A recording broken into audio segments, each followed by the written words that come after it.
If you ask most people what they regret most in their lives, their answers might surprise you.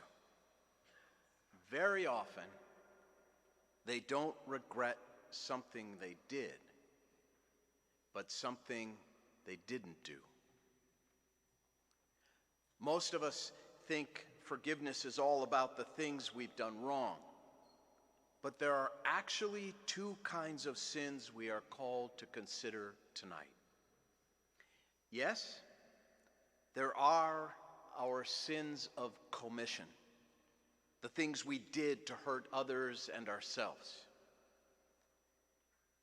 But we are all here to tally something else too. Our sins of omission, the sin of the path we didn't take because of fear, the times we didn't show up, didn't help, the words we didn't speak, the call we didn't make. When I asked my friend Cindy about her greatest regret, she said, "Mama died alone in that crappy little hospital room in Newton, Mississippi. She should have died with all of us with her, holding her as she held us all of our lives. We should have been there to soothe her the way she soothed us. We should have been there to comfort her. My entire adult life, Mama would stand outside of her home when my sister and I would leave her to go back to our lives. She would stand by the end gate and she'd wave to us until we couldn't see her anymore. We should have been there." Almost no one knows one of my deepest regrets. I've forgiven myself for it because it happened when I was only a teenager. I was working at a summer camp, and a man who was 5 or 6 years older than I and to whom I reported made a sexual advance toward me. This happens to teenage boys more than most people realize, and believe me, as most women can tell you, you know when it is happening. I got away and said nothing. More than 30 years later, a rabbi called to ask me about that same supervisor, telling me that a woman in her congregation who also worked at that camp the same summer as I did told the rabbi that that man had raped her. I have always wondered if I had had the courage to say something at the time about what he did to me, whether or not that vulnerable young woman would have been spared. I have recent regrets too.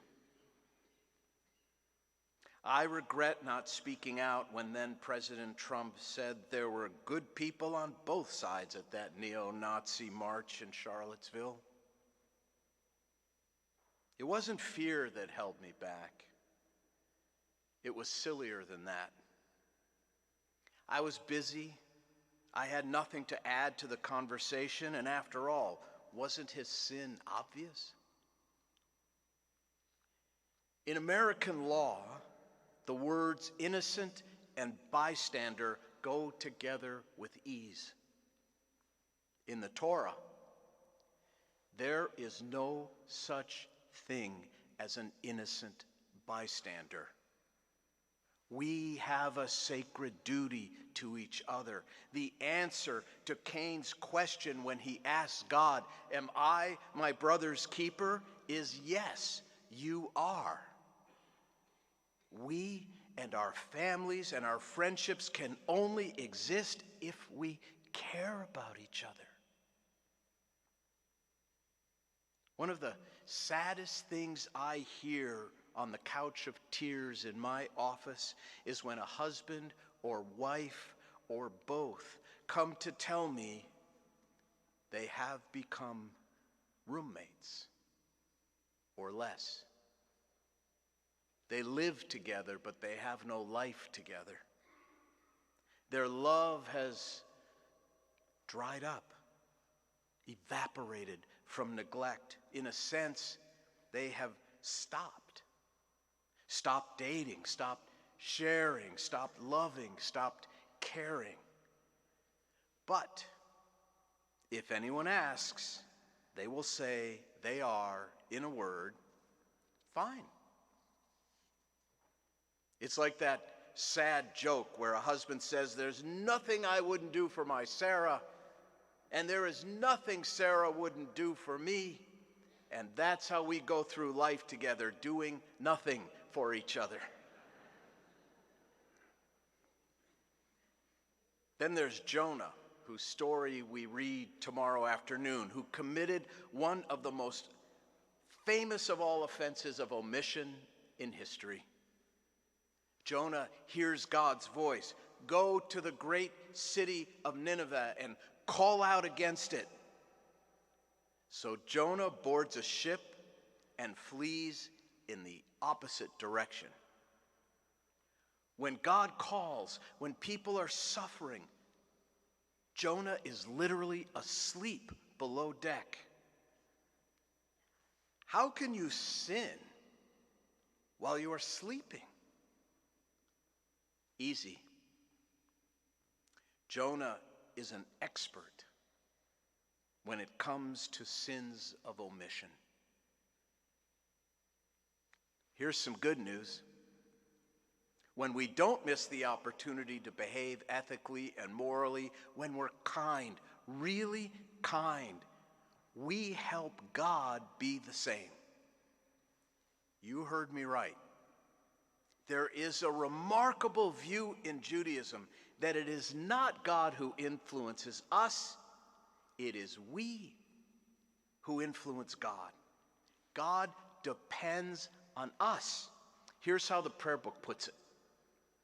Just as a shadow of a person does whatever that person does, so too does the divine do what we do. Divinity is the shadow of human action. If we save a human life, so too does God.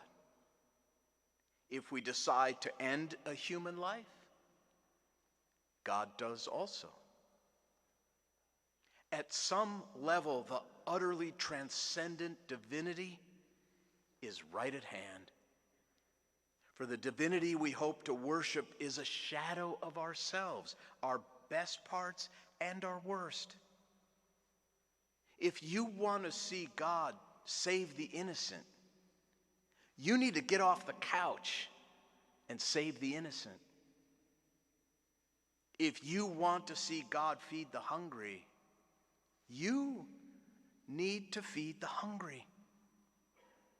If you want to see God stand by while the innocent suffer, all you need to do is stand by and do nothing yourself.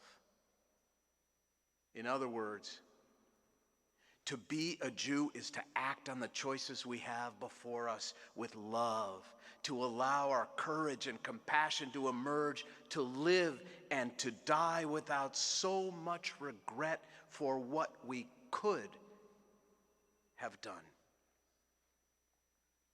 You want to know the worst thing about our sins of omission, the most tragic life mistakes of all? It's the fun we could have had. It's the ice cream we could have eaten, the day we could have taken off, the pool we could have jumped into, the trail we could have hiked, the flight we could have taken, the waves we could have surfed, the times we could have danced in the kitchen, the love we could have made, and the I love yous. I really love yous we could have said. We will be called to account, says the Talmud, for every permissible pleasure we could have enjoyed on earth, but did not.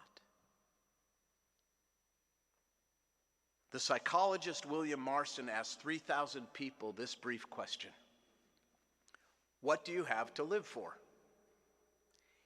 He found 94% of his respondents were simply enduring the present while they waited for the future. They were waiting for something to happen, waiting for the right man or the right woman, waiting for the kids to grow up, waiting to pay off the mortgage, waiting for a vacation, waiting for retirement, waiting to get involved in the community, waiting to learn some new skill or some new hobby, waiting, and waiting. 94% of us waiting, while each new day passes us by.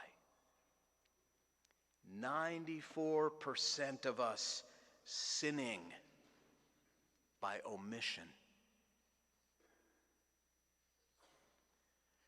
Some of you emailed me to ask me why my right wrist was all bandaged on Rosh Hashanah.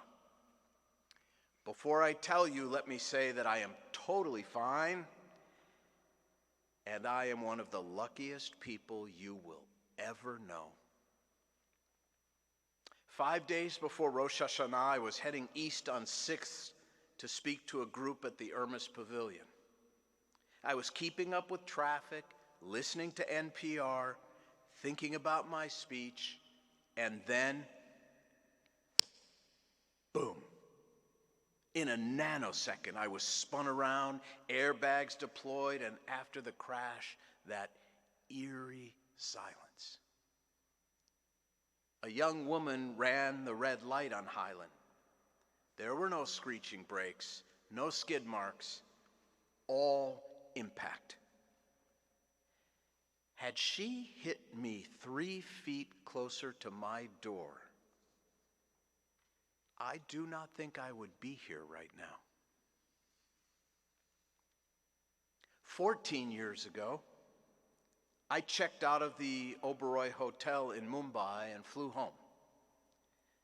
The day after that, terrorists attacked the Oberoi Hotel, lined up every Israeli and American, shot him in the head. I have escaped death many times. Most, if not all of us here have, whether we know it or not. It's true what the prayer book says. In any given moment, any given year, you really never know who by water, who by fire, who shall live, and who shall die.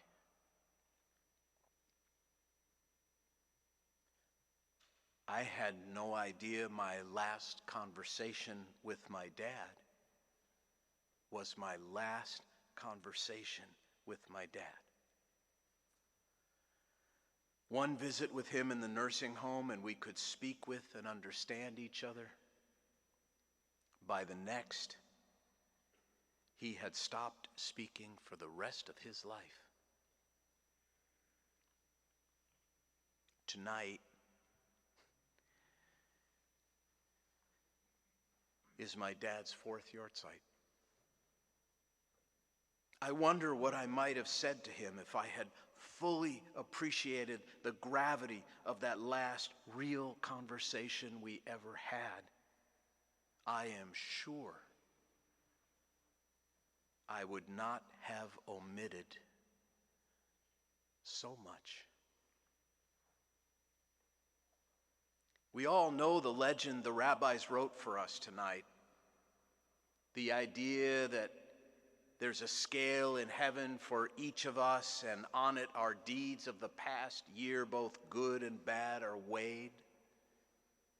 Whichever way the scale tips will determine our destiny in the year to come. But how does one weigh the absence of something? What is the weight of what never happened, was never said, never done? What I have learned after so many years of listening to you and to my own heart is that we will all regret most what we could have done. And when people come to see me to talk about regret, some sin of omission, I remind them of what a friend of mine said to me in one of my lowest moments, quoting a friend of his. I'll say it to you right now. These regrets, these sins of omission, let me remind you, and let me remind myself, and let me quote my friend, quoting his friend. I don't know about you, but personally, I have given up all hope of a better past. Or as my childhood friend Neil's grandfather, who survived Auschwitz, used to say when we asked him about the Holocaust, what was, what is, and that's that. Today is not about feeling awful for what we didn't do in the past. Today is about hope for a better future. All of Judaism is about hope for a better future. We don't have to be spectators in our own lives. We can get off the couch. We can get off the phone. We can have fewer regrets. But we don't have forever. What are you waiting for? 94% of us waiting while mama dies in that crappy little Mississippi hospital room alone. While others suffer because we didn't speak up. While the ice cream stays in the freezer. While our marriages and our friendships suffer from neglect. While the music goes undanced to and our I love yous remain unspoken. If COVID taught us anything, if our regrets teach us anything, if we can remember that teshuvah means to turn, and if we can turn only one thing, one direction, one aspect of our being to give us a more beautiful and meaningful world and a more beautiful and meaningful life, let it be the power to turn that fear within us that so often leads us to regret, that so often says, wait, don't, into the liberation and the sacred, profound power of don't wait.